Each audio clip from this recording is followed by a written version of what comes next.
பட்ட பகல்ல வேகமா போயிட்டு இருக்க ஒரு ட்ரெயின்ல இருந்து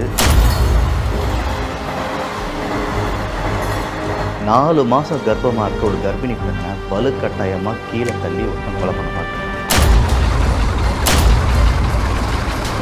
எதுக்காக அந்த கொலை பண்ண பார்த்தான், என்ன நடந்துச்சு இந்த ட்ரெயினில் அப்படிங்கிறத டீட்டெயிலாக தான் இந்த வீடியோவில் நம்ம பார்க்க போகிறோம். திருப்பூர் மாவட்டத்தில் ஒரு பனியன் கம்பெனியில் வேலை செஞ்சுட்டு இருந்தவங்க தான் அந்த பெண். ஆந்திர மாநிலம் சித்தூரில் இருக்க தன்னுடைய அம்மா வீட்டுக்கு போகிறதுக்காக தன்னோட மனைவியை கோயம்புத்தூர் கூட்டிகிட்டு போயிட்டு கோயம்புத்தூர்லேருந்து திருப்பதி போகக்கூடிய இன்டர்சிட்டி எக்ஸ்பிரஸில் லேடிஸ் கம்பார்ட்மெண்ட்டில் தன்னுடைய மனைவியை ஏற்றி விட்டுருக்காரு அவருடைய கணவர். அந்த கம்பார்ட்மெண்ட்டில் அந்த லேடி மட்டும் இல்லை, இவங்க கூட சேர்ந்து 7 பேரும் ட்ராவல் பண்ணிட்டு தான் இருந்தாங்க. ஜோலார்பேட்டை வரைக்கும் அந்த ட்ராவல் ரொம்பவே சுமூகமாக தான் போயிட்டு இருந்துச்சு. ஸோ ஜோலார்பேட்டை வந்ததுக்கப்புறம் தான் கூட ட்ராவல் பண்ண அந்த 7 பேருமே ஜோலார்பேட்டையில் இறங்கியிருக்காங்க. ஸோ இந்த பெண் அந்த கம்பார்ட்மெண்ட்டில் தனியாக தான் இருந்திருக்காங்க. ஸோ ஜோலார்பேட்டையிலேருந்து அந்த ட்ரெயின் கரெக்டாக புறப்படுற அந்த நேரத்தில் அந்த கம்பார்ட்மெண்ட்டில் ஒரு நபர் ஓடி ஏறுறாரு.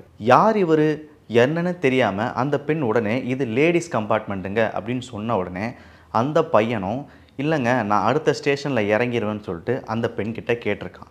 சரி, ஓடுற ட்ரெயினில் ஏறிட்டார், இனிமேல் அவர் இறங்க சொல்லவா முடியும், ஸோ ஏதாவது விபரீதம் ஆகிடும்னு சொல்லி அந்த பெண்ணும் அதை கண்டுக்காமல் விட்டுடுறாங்க. ஸோ அதுக்கப்புறம் தான் இந்த வினையே ஆரம்பிக்கும். கொஞ்ச நேரம் ரொம்ப அமைதியாக இருந்த அந்த வாலிபர் பார்த்திங்கன்னா திடீர்னு அவருடைய ஆக்டிவிட்டீஸில் சில மாற்றங்கள் ஏற்படுது. கம்பார்ட்மெண்ட்டில் அங்கேருந்து இங்கேயுமா அப்படியே சுற்றிக்கிட்டே இருந்திருக்காரு. ஸோ அதுலேயே இந்த பெண்ணுக்கு சின்ன சந்தேகம் ஏற்பட்டிருக்கு.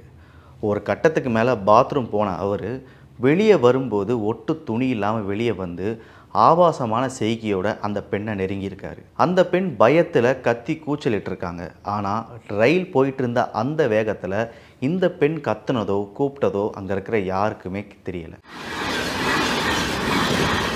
ஏன்னா லேடிஸ் கம்பார்ட்மெண்ட்டு பார்த்திங்கன்னா ட்ரெயினோட கடைசி பெட்டியில் தான் இருக்கும்.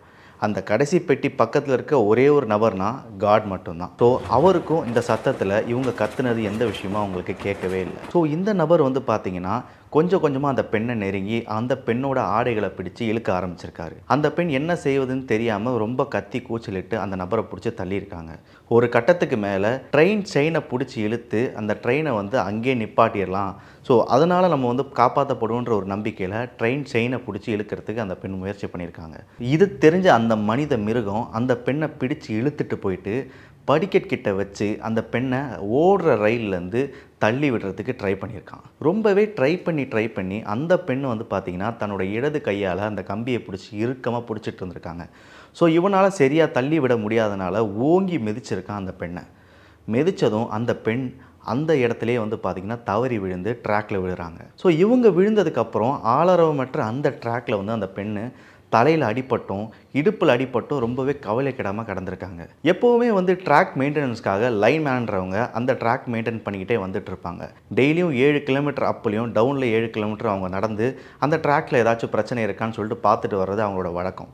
ஸோ அப்படி வந்துட்டு இருக்கும்போது பார்த்திங்கன்னா இந்த பெண் அந்த ட்ராக்கில் விழுந்து கிடக்கிறத பார்த்து பதறி அந்த பெண்ணுக்கு உயிர் இருக்குன்னு தெரிஞ்ச உடனே அந்த பெண்ணை மீட்டு பக்கத்தில் இருக்க வீட்டுகளில் கொண்டு போயிட்டு தண்ணி கொடுத்து என்ன ஆச்சுன்னு கேட்டு உடனே ஆம்புலன்ஸை வர வச்சு அந்த பெண்ணை பார்த்திங்கன்னா உடனே ஆஸ்பத்திரிக்கு கொண்டு போயிட்டு அட்மிட்டும் பண்ணுறாங்க. ஸோ ஹாஸ்பிட்டலில் அட்மிட் பண்ண பெண்கிட்ட காவலர்கள் விசாரணைக்காக வராங்க.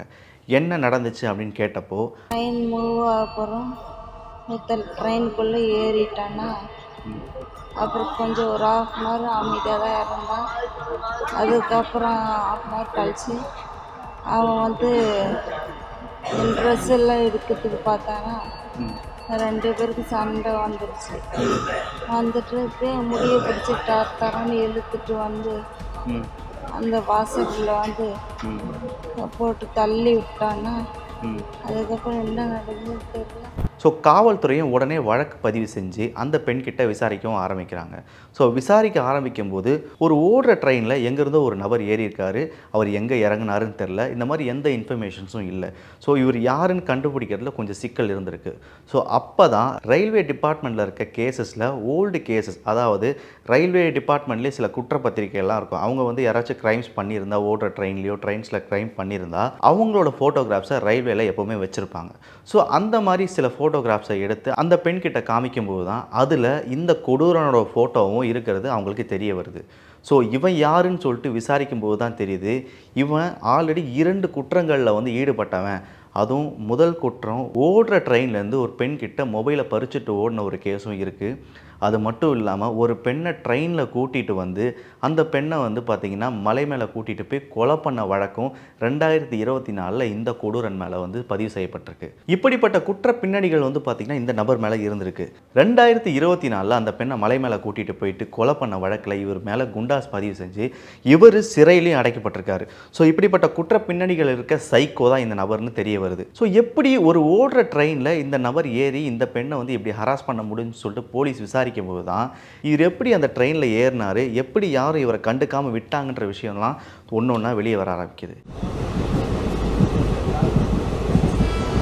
இவர் ஏறும்போது, அதாவது லேடிஸ் கம்பார்ட்மெண்ட் பக்கத்துலேயே இருக்க கார்டு வேனில் இருக்க அந்த கார்டு வந்து பார்த்தீங்கன்னா இவரை பார்த்துருக்காரு.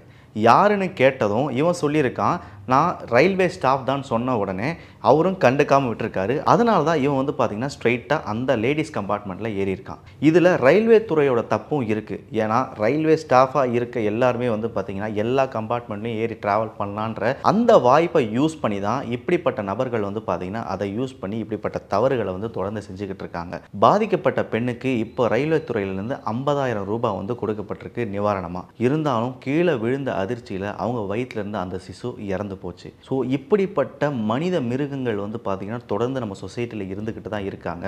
ஸோ ரயில்வே துறையில் எப்போவுமே பார்த்திங்கன்னா நைட்டு ட்ராவல் பண்ணுற வண்டியில் குறிப்பாக லேடிஸ் கம்பார்ட்மெண்ட்டில் ஒரு லேடி ஆர்பிஎஃப் வந்து எப்போவுமே இருப்பாங்க. இந்த சம்பவத்துக்கு அப்புறம் பகலில் ட்ராவல் பண்ணுற அந்த லேடிஸ் கம்பார்ட்மெண்ட்லேயே இருக்கட்டும், தனிமைப்படுத்தப்பட்ட எல்லா கம்பார்ட்மெண்ட்லேயும் ஒரு ஆர்பிஎஃப் போட்டால் தான் இப்படிப்பட்ட குற்றவாளிகள் வந்து பார்த்திங்கன்னா ஏறுறதும் இறங்குறதும் குற்ற சம்பவங்களில் ஈடுபடுறதும் வந்து குறைக்கப்படும் நம்ம நம்புகிறோம். ஸோ இந்த குற்றத்தை பற்றி உங்களோட கருத்து என்ன? ரயில்வே துறையில் இன்னும் என்ன மாதிரியான முன்னேற்றங்களை கொண்டு வரணும்? ஏன்னா தொடர்ந்து பெண்களுக்கு எதிரான நிறைய வன்கொடுமைகள் வந்து பார்த்திங்கன்னா நடந்துக்கிட்டே தான் இருக்குது. ஸோ சட்டங்களும் கடுமையாகணும். ரயில்வே துறையில் இருக்க அந்த ரயில் அதிகாரிகளாக இருக்கட்டும், ரயில்வே ஊழியர்களாக இருக்கட்டும், எல்லா கம்பார்ட்மெண்ட்லையும் ஏறி ட்ராவல் பண்ணலான்ற ஒரு சின்ன தவறு தான் இந்த நபரை வந்து இந்த குற்றத்தை வந்து செய்ய வச்சுருக்கு. ஸோ முடிஞ்ச அளவுக்கு சேஃபாக இருங்க. இந்த குற்றத்தை பற்றின உங்களோட கருத்துக்களை மறக்காமல் கமெண்ட் பாக்ஸில் கமெண்ட் பண்ணுங்கள். நன்றி.